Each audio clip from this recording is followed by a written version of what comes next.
Hello, everybody. Hey, this is a help video on question of the day, 11.5 and 11.6, which is Thursday and Friday, plus a quiz review. So really, on this quiz is going to be look very similar, same questions, but different numbers. So it's going to go like this. There's going to be 13 questions on the quiz, and it is going to start out with a setup that is going to look something like this. So you or someone is on top of a 5-meter high cliff, and you're going to launch a rock. Let's say we've got 20 meters per second at an angle of 37 degrees. And I'm going to ask you a bunch of questions. I'm going to ask you a bunch of questions dealing with the same setup. And because you're going to reuse a lot of your answers, I'm going to ask you the same, I'm going to give you the same setup 13 different times. And just realize that you're going to set this up on your own paper, and then you are going to be asked within the quiz just different parts of this same setup. So you don't have to set it up again and again and again. Okay, so I'm going to basically ask you every single possible question that I can on this setup. And that first question is, what is the initial velocity in the horizontal or the x direction? Okay. So that would be this angle right there, which is going to be 20 cosine 37. So 20 cosine 37 is going to equal to 16 meters per second. And then you are also going to have 20 sine 37, which is equal to 12 meters per second. Okay. Now you may also recognize that as a 3-4-5 triangle, which it most certainly is. As soon as you launch this, what is the acceleration? And the acceleration is gravity. So the acceleration is going to equal to negative 9.8 meters per second squared. So it says in the instructions that we're going to use up as the positive direction. All right. So now what's going to happen is that this object is going to reach its highest point.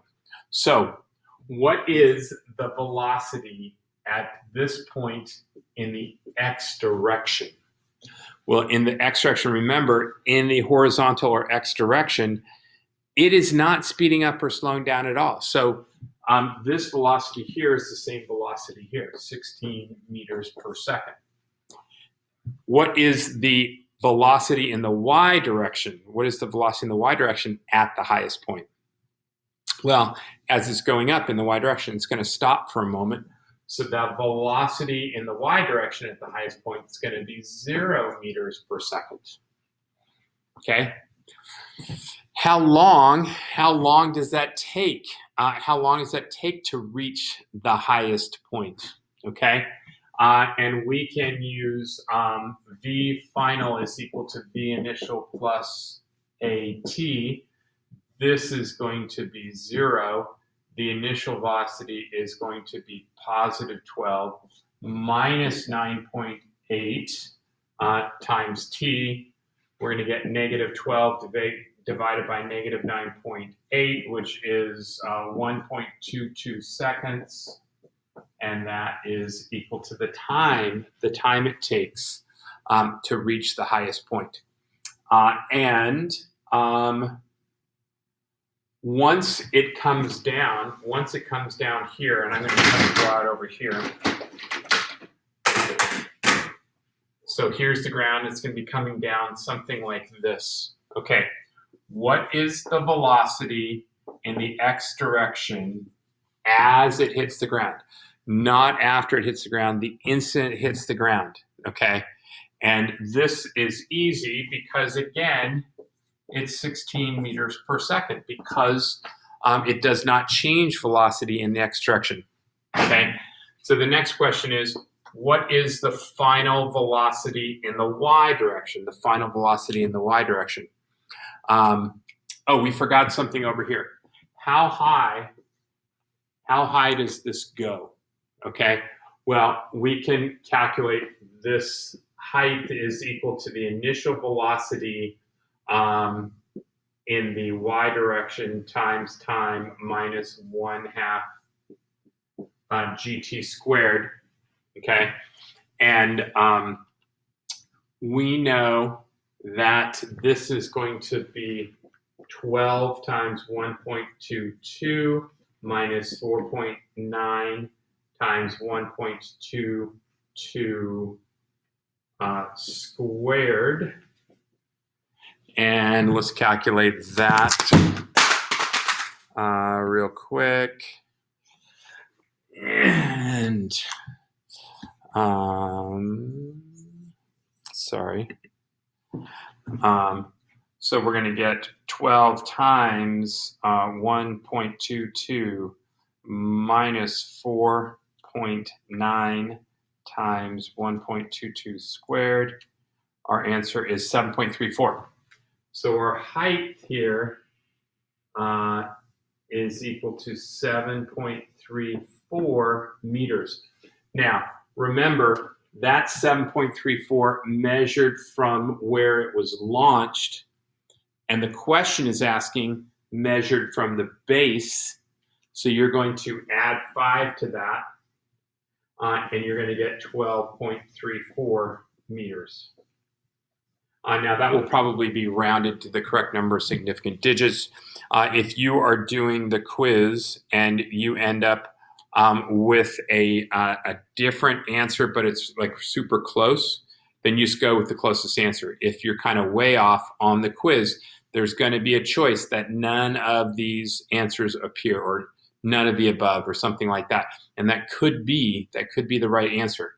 Okay, but if you're real close, if you've got, let's say, 12.1 and I've got 12.3, well, then you're going to choose 12.3.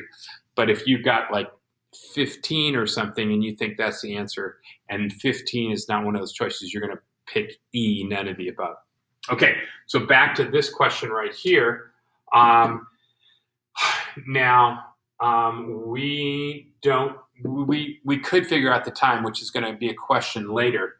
But we can say V final squared is equal to V initial squared plus 2AD.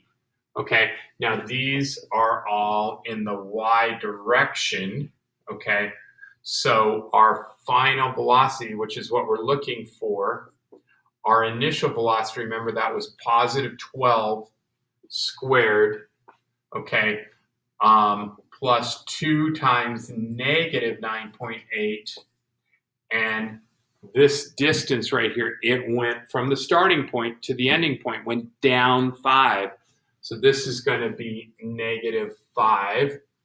And we're going to get 144 plus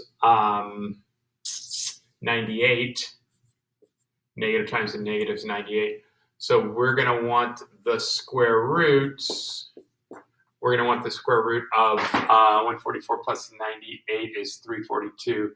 And the square root of 342. Did I do that right? Okay, the square root of 144 plus 98.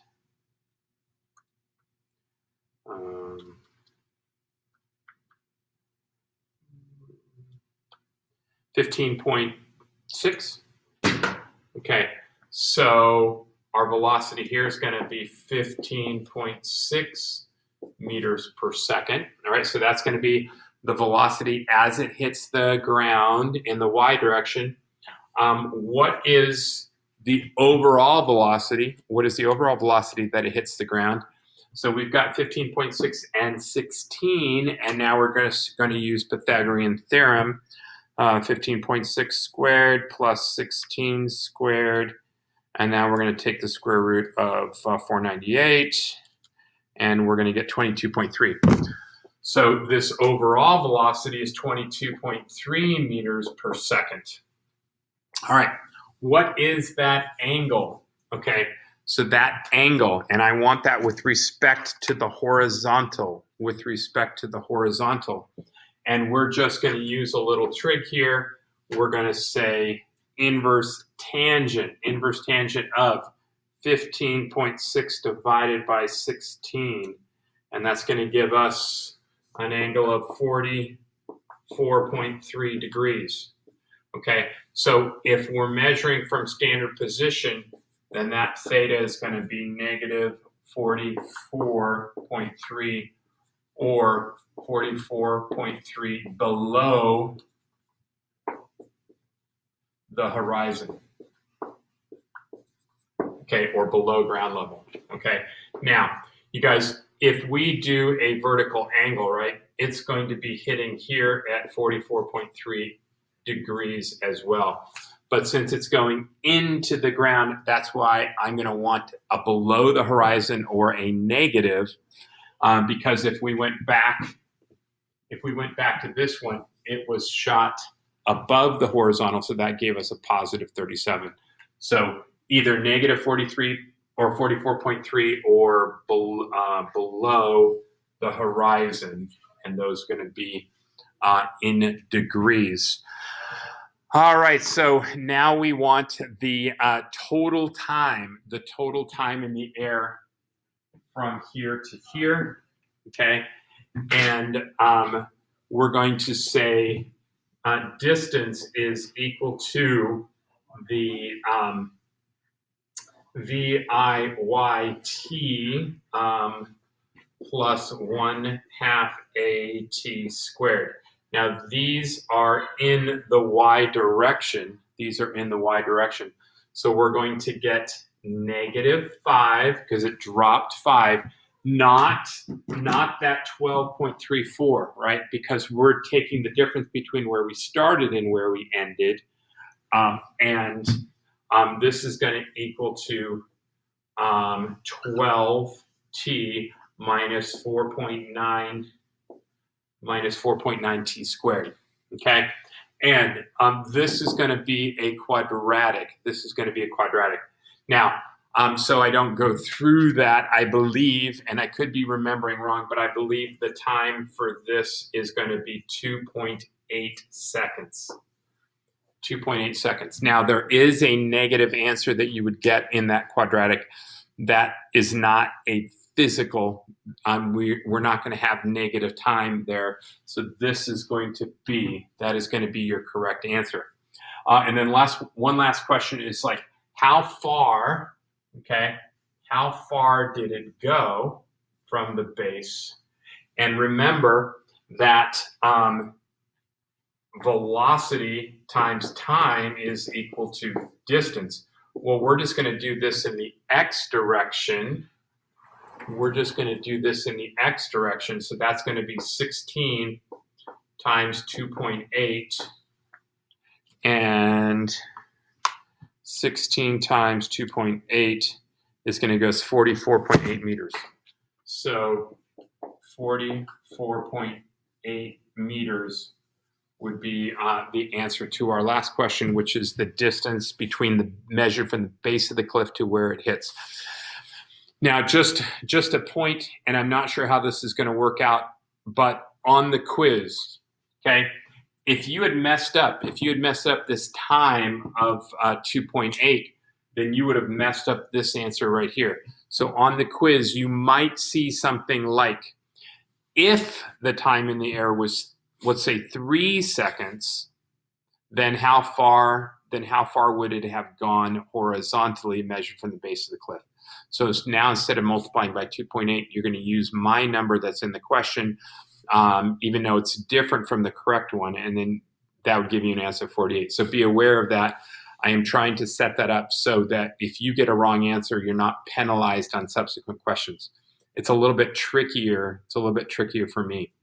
Now, remember, the other sort of tricky thing is, and this is kind of saving myself, I might set it up and my answer is going to be wrong, which I think it's right.